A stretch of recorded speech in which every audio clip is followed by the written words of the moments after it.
Tu as du talent. Tu travailles sans relâche. Tu suis toutes les règles. Pourtant, l'argent file entre tes doigts comme de l'eau. Pendant que tu calcules chaque centime, d'autres déplacent des fortunes, sans état d'âme, sans bruit.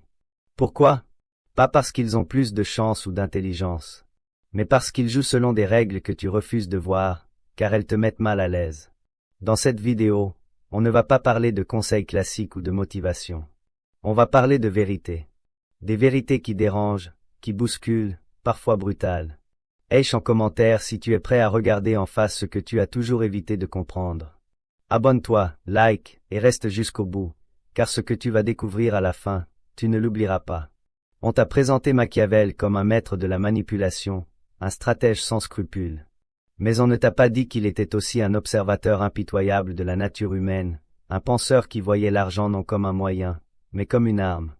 À la Renaissance, les rois, les banquiers, les papes savaient déjà, la richesse ne se gagne pas, elle se prend. Des philosophes comme Machiavel, et des financiers comme les Médicis, avaient compris très tôt que la pauvreté du peuple n'était pas un hasard, mais le résultat d'un conditionnement. Le discours moderne a remplacé cette vérité par des illusions, mérite, égalité, chance. Mais l'histoire, elle, ne ment pas. La richesse a toujours été une guerre d'influence, une conquête psychologique.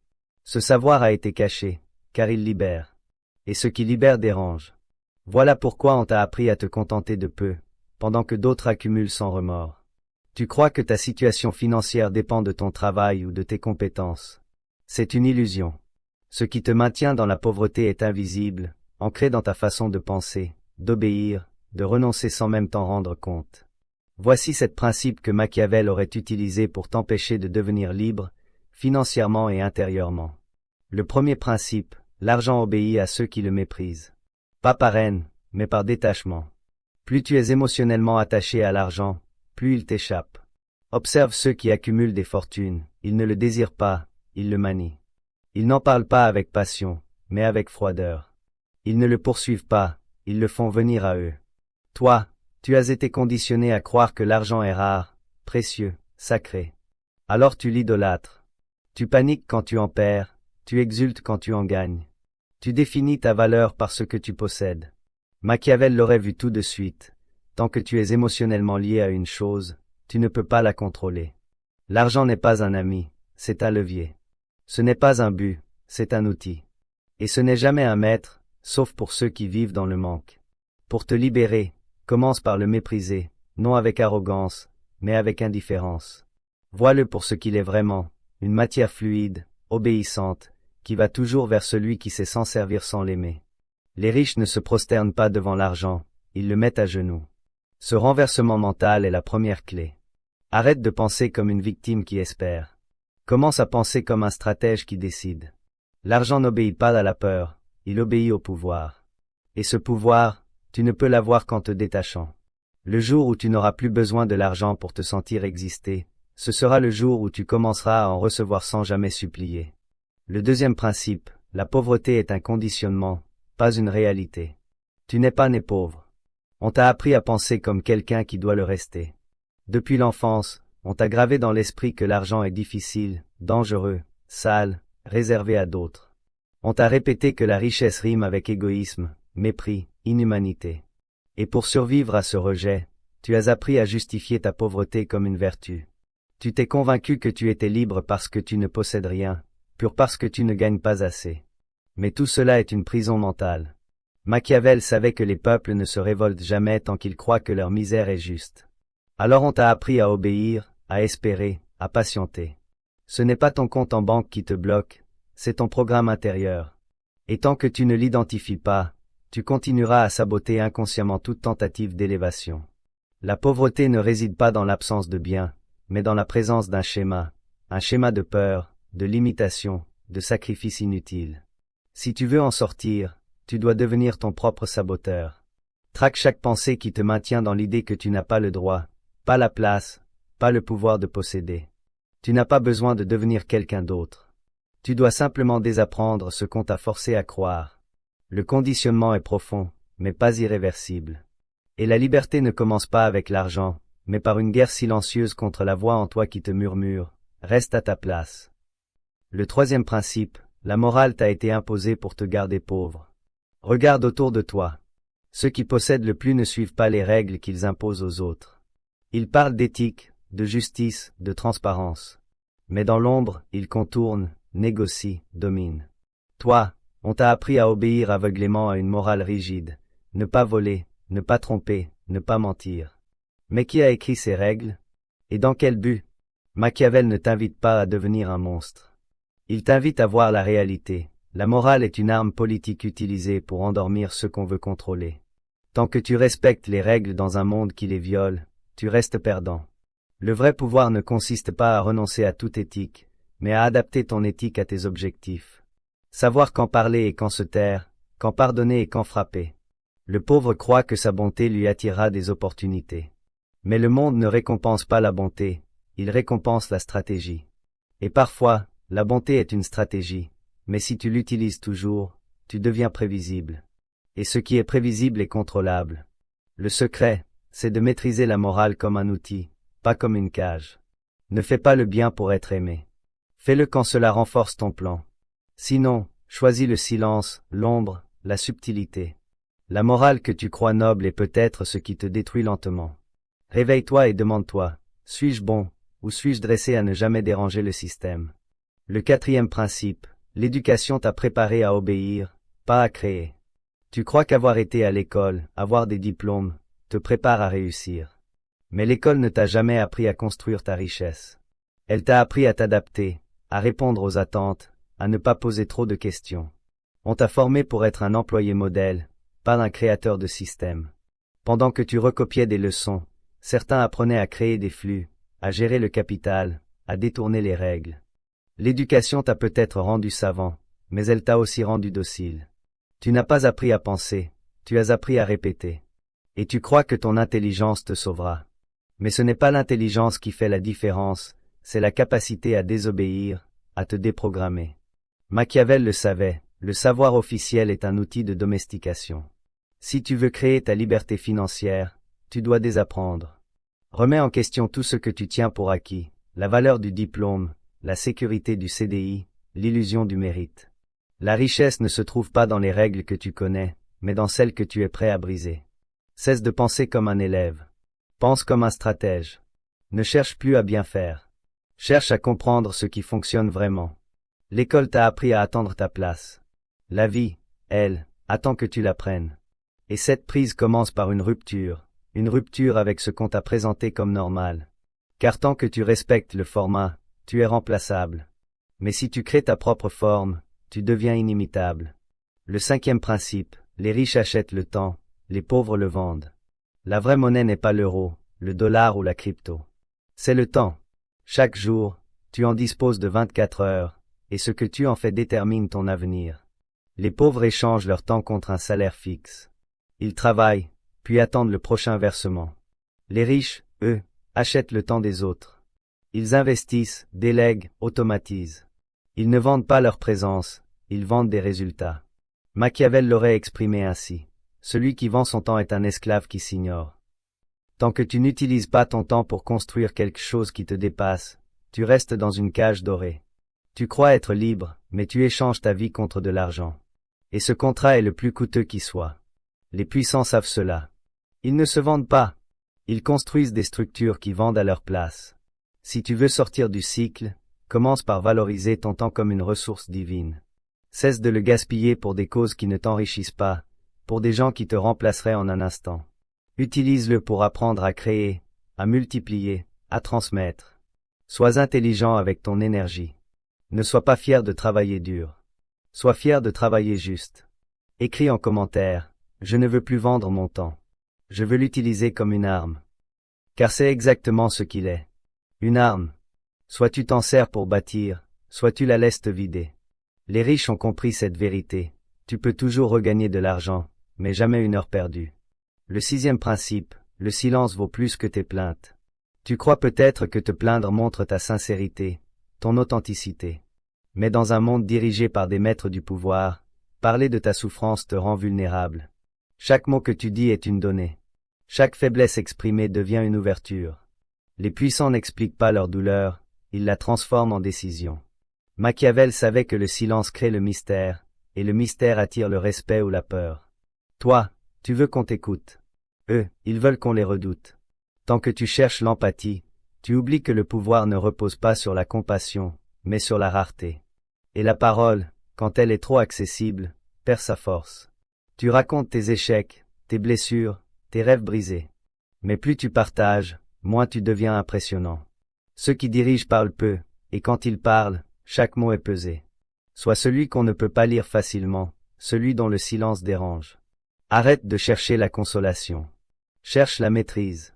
Le silence n'est pas un repli, c'est une stratégie. Il laisse les autres deviner, interpréter, se projeter. Et c'est dans ce flou que naît le pouvoir. La pauvreté adore le bruit. Elle parle fort, elle exige, elle proteste. La richesse, elle, agit, avance dans le calme, et frappe sans prévenir. Si tu veux changer de camp, observe ton rapport au silence. C'est peut-être là que tout commence.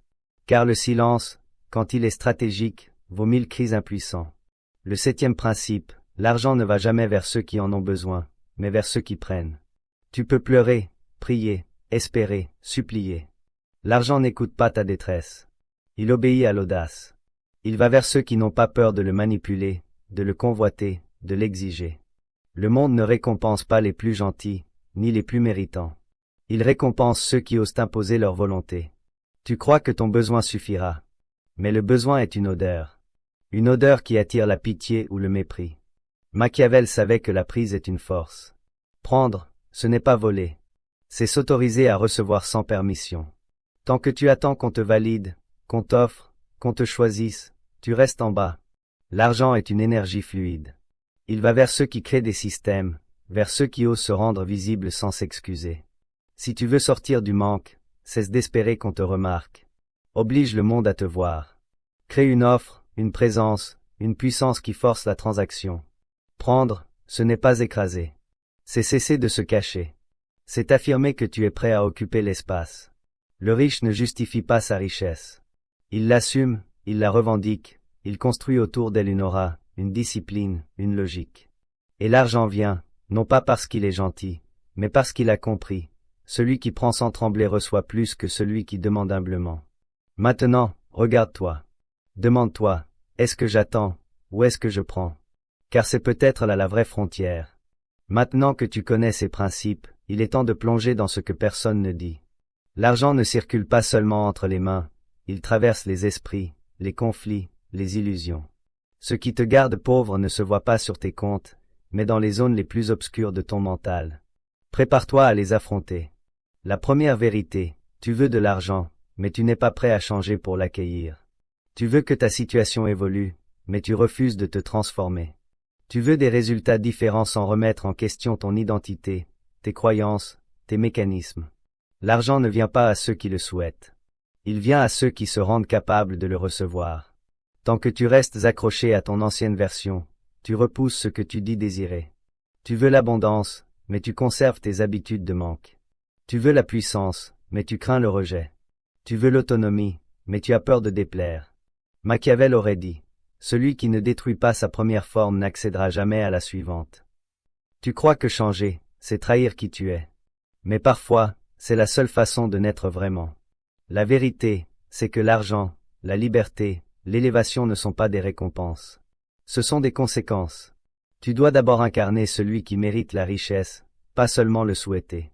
Et cela implique des sacrifices invisibles, laisser derrière toi certaines amitiés, certaines habitudes, certaines excuses. Tu ne peux pas garder l'ancien et espérer le nouveau. Il faut choisir. Tant que tu n'auras pas tué ce que tu étais, tu ne pourras pas devenir celui que tu es censé être. Et l'argent ne visite que ceux qui se sont rendus disponibles, pas ceux qui veulent tout garder. La pauvreté se nourrit de ton refus d'évoluer. La richesse exige un deuil, le deuil de ton ancienne version. Et tant que tu le repousses, tu repousses aussi ta véritable transformation.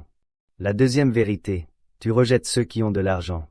Donc, tu rejettes inconsciemment ce que tu veux. Tu veux attirer l'abondance, mais en toi, il y a du mépris, de la colère, de la jalousie envers ceux qui l'ont. Tu critiques les riches, tu les accuses d'être égoïstes, corrompus, déconnectés. Et pourtant, tu dis vouloir leur vie. Ce paradoxe intérieur te détruit. L'esprit ne te donne jamais ce que tu détestes. Si tu méprises ce que tu veux, tu ne le recevras jamais. Tu dis que l'argent corrompt, que les riches sont arrogants, mais tu veux leur influence. Machiavel aurait averti, l'homme qui méprise le trône ne saura jamais s'y asseoir. Si tu veux la richesse, fais la paix avec elle. Arrête de juger ceux qui la possèdent. Observe-les. Apprends d'eux. Même si leur méthode te dérange, elles portent des leçons. La critique est un déguisement de l'envie. Et l'envie non assumée devient un poison lent. Ce que tu condamnes, tu l'éloignes. Ce que tu respectes, tu l'attires. La majorité des pauvres restent pauvres parce qu'ils passent leur temps à dénigrer ce qu'ils désirent. Ils veulent réussir sans devenir, comme eux. Mais qui sont-ils? Et que sais-tu vraiment d'eux? Tu dois purifier ton regard. Vois la richesse non comme une injustice, mais comme une mécanique à comprendre. Et demande-toi, est-ce que je veux vraiment réussir, ou est-ce que je préfère rester dans ma frustration confortable? Tant que ton cœur rejette les riches, ton inconscient rejettera ta propre ascension. La troisième vérité, ton besoin d'être aimé est plus fort que ton besoin de réussir. Tu veux que tout le monde t'apprécie. Tu veux plaire, être validé, accepté. Et pour cela, tu réduis ton ambition, tu caches ta puissance, tu t'excuses d'exister. L'amour du groupe te coûte ton élévation. Chaque fois que tu avances trop loin, tu culpabilises. Tu as peur de perdre l'affection des tiens. Tu crois qu'en réussissant, tu vas déranger, créer de la distance, provoquer des jalousies. Et tu as raison. Réussir isole. Réussir met en lumière l'échec des autres. Réussir crée une frontière. Mais c'est le prix. Machiavel l'aurait formulé ainsi. Celui qui cherche à être aimé par tous se condamne à la médiocrité. Tu ne peux pas t'élever sans créer des ruptures. Tu ne peux pas briller sans aveugler certains. Et c'est ce qui te fait peur. Tu dis que tu veux réussir, mais tu veux aussi rester proche, aimé, compris. Et c'est ce tiraillement qui t'empêche de tout donner. Tant que tu préfères l'amour à la grandeur, tu resteras petit. Il y a un moment où tu dois choisir, être adoré pour ce que tu n'es pas, ou respecté pour ce que tu deviens. Tu ne peux pas avoir les deux. La réussite demande du courage. Et parfois, ce courage consiste à avancer seul, à accepter de ne pas être compris, à accepter que certains s'éloignent. Mais c'est dans ce vide que naît la puissance. Car ceux qui t'aimeront alors t'aimeront pour ce que tu es vraiment, pas pour ta soumission, mais pour ta vérité. La quatrième vérité, tu as peur de gagner, car tu sais que cela va t'éloigner des autres. Tu ne crains pas l'échec, tu crains la réussite, car elle exige de la solitude, elle crée des silences, elle t'arrache à ton clan, à ta famille, à ton passé. Gagner, c'est devenir différent. Et être différent, c'est être seul. Machiavel l'aurait dit sans détour. Celui qui s'élève ne peut pas garder les mêmes appuis. Tu dis vouloir l'abondance, mais tu sais qu'en l'obtenant, tu perdras certaines conversations, certains amis, certaines complicités. Tu sais que tu ne pourras plus te plaindre comme avant, ni rire des mêmes choses. Alors, tu freines inconsciemment, tu sabotes, tu procrastines. Non parce que tu es incapable, mais parce que tu ne veux pas être seul au sommet. Tu veux réussir, mais entouré.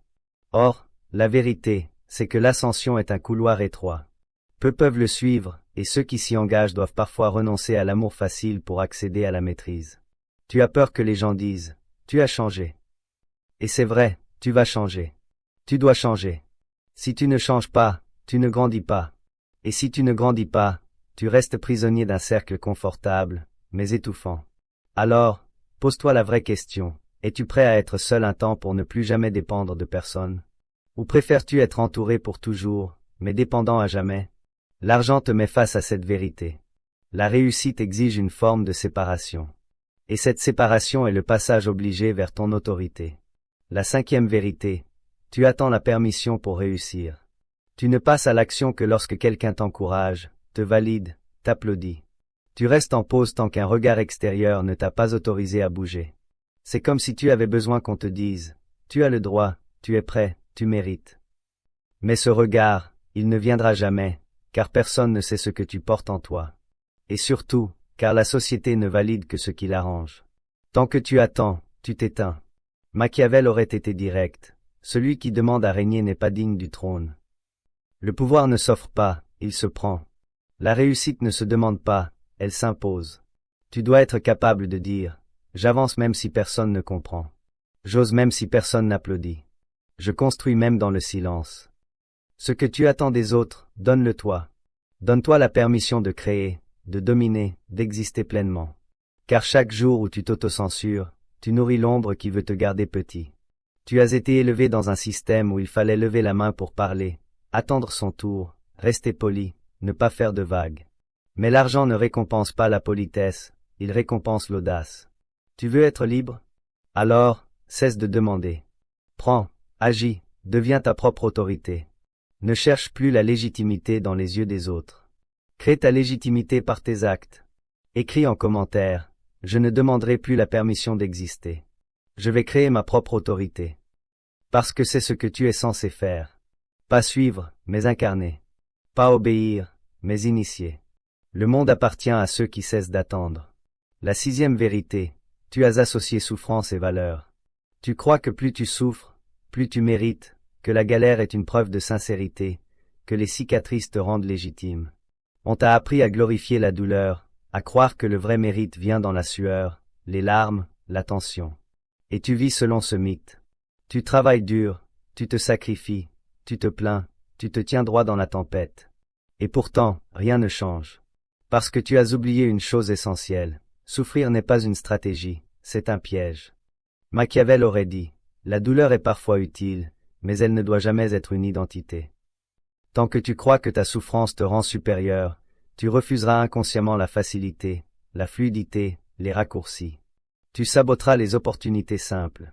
Tu repousseras les voies rapides, car en toi, il y a cette voix qui dit, si c'est facile, ce n'est pas juste. Et cette voix te condamne. Le monde ne fonctionne pas comme ça.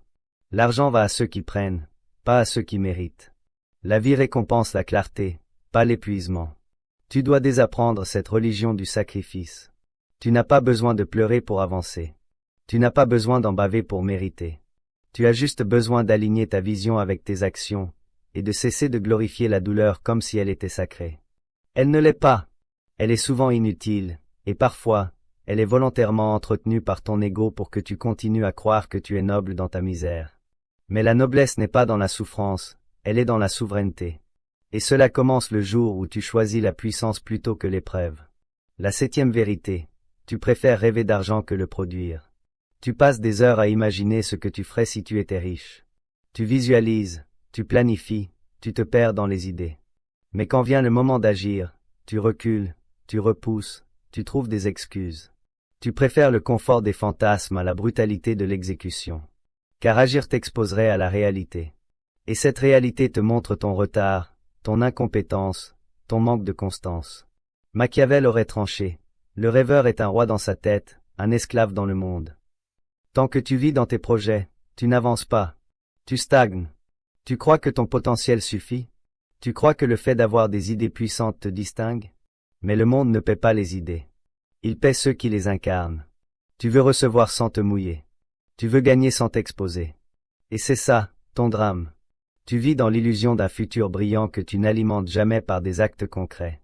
Le fantasme est ta drogue. Il te soulage, mais il t'anesthésie. Si tu veux changer de vie, arrête de rêver. Commence à produire. Même petit, même imparfait, même seul. Le rêve ne devient réel que lorsqu'il devient brutalement physique.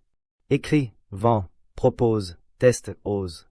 Sors de ta tête, entre dans le feu. Car c'est dans le feu que l'or se révèle, pas dans l'imagination. Et tant que tu préfères le rêve à l'effort, tu resteras pauvre, mais avec des idées pleines de poussière. Tu as vu les mécanismes. Tu as affronté les vérités. Mais rien ne changera tant que tu n'installes pas un nouveau système en toi. Ce qui suit n'est pas de la théorie. Ce sont des techniques concrètes, dures parfois, efficaces toujours, si tu oses les appliquer sans détour. Car la transformation commence dans les actes, pas dans les intentions. La première technique abolit la logique du revenu linéaire. Tant que tu échanges ton temps contre de l'argent, tu restes esclave d'un système qui te broie lentement. Le revenu linéaire, c'est cette équation, 1 heure de travail égale une somme fixe. Mais cette équation est fausse dans le monde réel. Les riches ne fonctionnent pas ainsi. Ils créent des systèmes, des structures, des produits, des actifs qui continuent à générer de la valeur même quand ils dorment. Ils sortent de l'équation. Toi, tu dois apprendre à penser en termes de levier. Demande-toi, comment puis-je créer une valeur qui se propage sans moi? Un produit numérique, une formation, un processus automatisé, un contenu à haute portée, une entreprise, un système, même à petite échelle, même en parallèle. Ce n'est pas une question de talent, c'est une question de structure mentale. Tu dois tuer la logique salariale dans ta tête. Elle est ancrée profondément. Tu crois que plus tu travailles, plus tu mérites. Mais ce n'est pas vrai.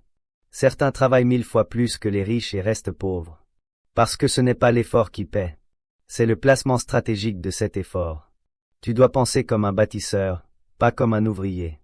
La prochaine fois que tu fais une tâche, demande-toi, est-ce que ce que je fais aujourd'hui pourra me rapporter demain sans que je sois là? Si la réponse est non, tu es encore dans le revenu linéaire. Et c'est là que tu dois commencer. Créer une première chose qui te libère du temps au lieu de le consommer. Un revenu libre ne vient pas du hasard, mais d'une stratégie installée très tôt. La deuxième technique, installe un rituel de guerre mentale chaque matin.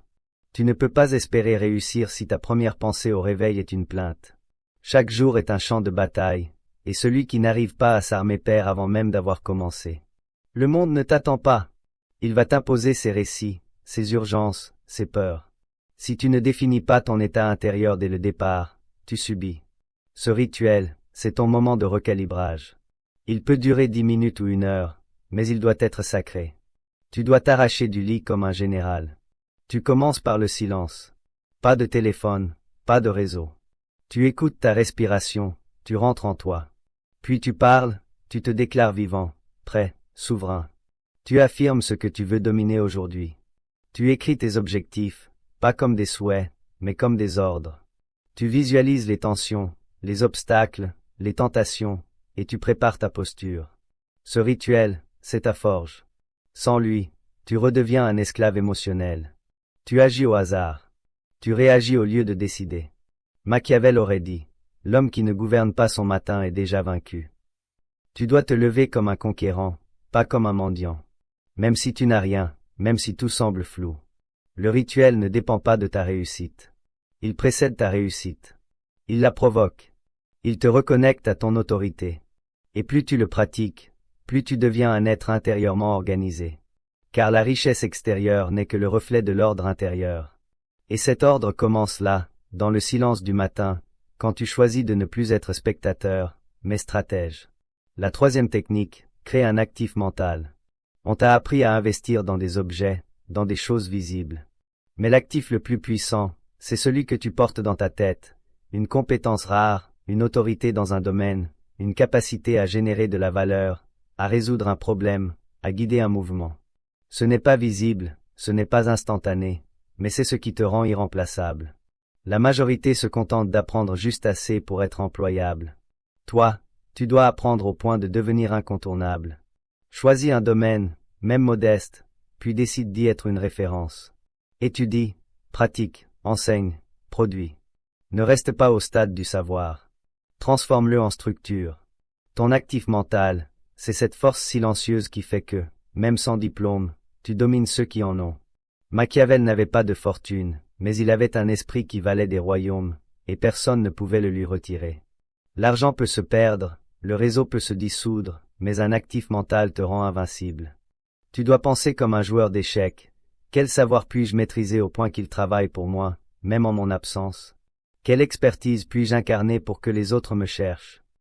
Ne sois pas passif face à ton cerveau. Forge-le. Transforme-le en usine, en machine de guerre. Et quand tu auras un actif mental solide, tu verras que les opportunités ne viennent plus de toi, elles viennent vers toi. Car la compétence attire. L'autorité fait plier les portes. Et celui qui pense mieux gagne toujours, même sans bruit.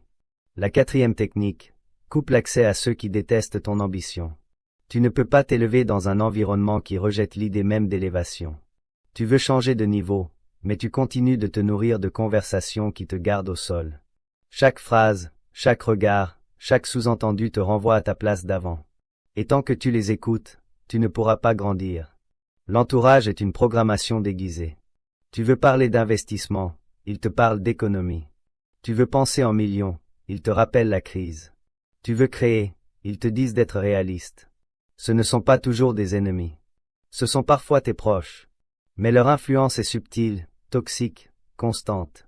Machiavel aurait dit, le poison le plus efficace est celui qui est administré avec le sourire. Tu dois apprendre à reconnaître les voix qui t'émoussent et les éliminer de ta sphère mentale. Cela ne signifie pas les haïr. Cela signifie couper l'accès. Moins de discussions, moins d'échanges d'énergie, moins de justifications. Tu n'as pas à convaincre ceux qui ne veulent pas s'élever. Tu as à te protéger pour avancer. Crée un cercle plus petit, mais plus stratégique. Nourris-toi de discours qui t'élèvent, de contenus qui t'ouvrent, de voix qui te défient. Tu ne dois rien à ceux qui refusent ton expansion. Et si tu continues de les garder autour de toi, tu choisis leur confort contre ta grandeur. Sois radical. Tu n'as pas besoin de haine. Tu as besoin de clarté. Et la clarté commence le jour où tu dis « Ma direction vaut plus que votre approbation ». Car l'ambition est une flamme. Et chaque parole inutile est un vent qui cherche à l'éteindre. La 5e technique, apprends à vendre une idée chaque jour. Tu crois peut-être que tu n'es pas fait pour vendre.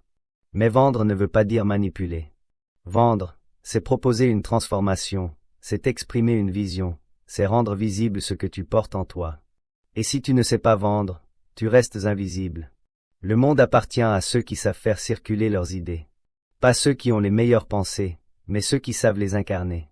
Chaque jour, entraîne-toi à présenter une idée à un client, à un partenaire, à un inconnu, à une caméra. Ce n'est pas une question de résultat immédiat, c'est une question d'identité. Machiavel aurait dit, celui qui ne vend rien est déjà réduit au silence. Car vendre, c'est exister, c'est prendre place. Tu veux générer de l'argent, mais tu refuses de t'exposer. Tu veux être respecté, mais tu n'oses pas proposer. C'est ici que ça change. Force-toi à proposer quelque chose chaque jour. Un mot, un message, une offre, même minuscule, même imparfaite. Ne vise pas la perfection, vise l'habitude. C'est cette discipline qui créera le déclic. Tu verras que tu ne meurs pas quand on te dit non. Tu verras que tu peux t'adapter, corriger, relancer. Tu verras que la peur de vendre n'est qu'un déguisement de la peur d'exister pleinement. Et quand tu vendras chaque jour, tu te réveilleras chaque jour un peu plus vivant. Parce que tu ne seras plus dans l'attente, tu seras dans l'affirmation. Et là, le monde commencera à te répondre, non plus comme à un rêveur, mais comme à un joueur. La 6e technique, gère ton énergie de façon stratégique. Tu n'as pas besoin de faire plus, tu dois faire mieux. Et pour ça, tu dois protéger ta ressource la plus précieuse, ton attention. Ton énergie mentale est ce qui te permet de créer, de penser, de décider. Et pourtant, tu la laisses fuir, notifications, conversations inutiles, informations toxiques, doutes envahissants. Chaque intrusion affaiblit ta capacité à t'imposer. Tu crois que tu es fatigué, mais tu es surtout dispersé. Machiavel aurait dit, celui qui se laisse distraire est déjà vaincu. Tu dois devenir un gardien. Chaque matin, décide où ton énergie ira. Réserve ton pic mental pour ce qui construit. Pas pour les urgences des autres. Pas pour les débats stériles. Pas pour les comparaisons invisibles. Sois radical avec ton espace psychique. Crée un environnement qui t'obéit. Coupe les sources de bruit. Choisis tes lectures, tes écoutes, tes fréquentations. L'énergie est une monnaie. Et les riches la dépensent avec précision. Les pauvres, eux, la dilapident. Tu dois devenir sélectif. Refuse les sollicitations qui ne mènent à rien. Apprends à dire non sans te justifier. Apprends à rester dans ta bulle sans culpabilité. C'est dans le silence que les idées se raffinent. C'est dans la solitude que les plans se clarifient. Et c'est dans la maîtrise de ton énergie que naît ton autorité intérieure. Ne cherche pas à être partout. Cherche à être pleinement là où tu décides d'être. Car celui qui contrôle son énergie finit toujours par contrôler sa destinée. La 7e technique, expose-toi volontairement au rejet. La peur du rejet est la racine silencieuse de ta stagnation. Tu ne veux pas déranger. Tu ne veux pas entendre « non ». Tu préfères rester dans la préparation, l'analyse, l'attente. Mais en réalité, tu veux être aimé. Et tant que tu veux être aimé par tous, tu ne seras fort nulle part. Machiavel aurait dit, celui qui craint d'être rejeté renonce déjà à gouverner. Le pouvoir exige l'indifférence aux réactions faibles. Tu dois t'exposer. Dire ce que tu penses, proposer ce que tu crées, oser ce que tu évites. Et tu dois le faire non pas malgré la peur, mais à cause d'elle. Chaque jour, cherche un endroit où tu pourrais être rejeté. Une idée osée à lancer, une offre à présenter, une décision à affirmer. Ce n'est pas le rejet que tu vises, c'est la libération. Car à force d'affronter les « non », tu te libères du besoin de validation. Et là, quelque chose bascule. Tu n'agis plus pour plaire, mais pour construire. Tu n'es plus un enfant qui cherche l'approbation. Tu deviens un joueur, un bâtisseur, un homme ou une femme qui sait que l'univers ne récompense pas les timides, mais les déterminés. Le rejet est une fausse mort. Il ne t'enlève rien. Il t'épure. Il te rend plus tranchant, plus clair, plus vrai. Et plus tu t'y-exposes, plus tu deviens libre. Alors, expose-toi. Même si ça tremble, même si ça pique, même si ça échoue. Car celui qui ose être rejeté finit toujours par imposer son territoire. Tu as écouté jusqu'ici, et ce n'est pas rien. Cela veut dire que quelque part en toi, quelque chose est déjà en train de bouger. Tu ne peux plus revenir en arrière. Tu ne pourras plus faire semblant. Ce que tu as entendu ne sont pas des astuces. Ce sont des fissures, des brèches dans l'armure mentale qui te tenaient prisonnier. Tu as compris que la pauvreté n'est pas simplement un manque de ressources, mais un pacte inconscient avec une version de toi-même qui choisit de rester au sol. Tu as vu que l'argent n'est pas une récompense pour les bons élèves, mais une arme pour ceux qui osent penser autrement, se déprogrammer, créer, déranger. Tu as vu que ceux qui s'enrichissent ne sont pas nécessairement les plus justes, mais les plus lucides, les plus froids, les plus stratégiques. Et maintenant, que vas-tu faire de tout ça? Revenir à ton quotidien comme si rien ne s'était dit? Recommencer à attendre que le monde t'accorde ce que tu ne t'accordes pas toi-même? Ou vas-tu enfin décider de construire ta souveraineté? Pas demain, pas à moitié, mais maintenant, et jusqu'au bout. La vérité, c'est que personne ne viendra te sauver. Ni l'État, ni ton patron, ni ta famille, ni la chance. Tu es seul face à ce choix, t'endurcir ou te dissoudre, te former ou te distraire, créer ou consommer, devenir un joueur ou rester un pion. Machiavel l'aurait formulé ainsi. Celui qui ne prend pas le pouvoir de sa vie laisse les autres écrire son destin. Et toi, à qui as-tu confié ton destin jusqu'ici? À tes peurs? À ton passé? À ta fatigue? Il est temps de reprendre le trône. Pas un trône imaginaire. Un trône intérieur, invisible. Celui où tu décides, non plus par réaction, mais par stratégie. Celui où tu arrêtes de justifier, d'attendre, d'hésiter. Celui où tu bâtis jour après jour un territoire que personne ne pourra t'enlever. Ni les crises, ni les critiques, ni l'abandon. Mais attention, ce chemin ne te promet pas le confort. Il te promet le poids, la responsabilité, l'isolement parfois, le rejet souvent. Mais au bout, il y a quelque chose que tu n'as peut-être jamais goûté, la dignité. Non pas celle que les autres te reconnaissent, mais celle que tu ressens quand tu sais que tu as combattu pour ta liberté, centimètre par centimètre. Alors, pose-toi cette question. Est-ce que je veux continuer à survivre en silence, ou est-ce que je suis prêt à devenir un être dangereux pour les structures qui m'ont affaibli? Ce choix t'appartient. Il ne se fera pas à ta place. Si cette vidéo a remué quelque chose en toi, ne la garde pas pour toi. Partage-la. Pas pour la vanité du chiffre, mais parce qu'il y a des gens que tu aimes qui dorment encore dans cette prison mentale, et tu le sais. Laisse ce message les secouer. Et si tu veux continuer à explorer ces vérités, abonne-toi et active la cloche des notifications. Pas pour être diverti, mais pour rester éveillé. Chaque vidéo est une cartouche. Chaque script est une arme. Et dans un monde où l'on veut t'endormir, rester conscient est déjà un acte de guerre. Tu as la clé maintenant. Ce que tu en fais, c'est ton histoire. Mais souviens-toi, la pauvreté est un programme. Et toi, tu peux choisir d'en sortir. En silence. En force. En souverain.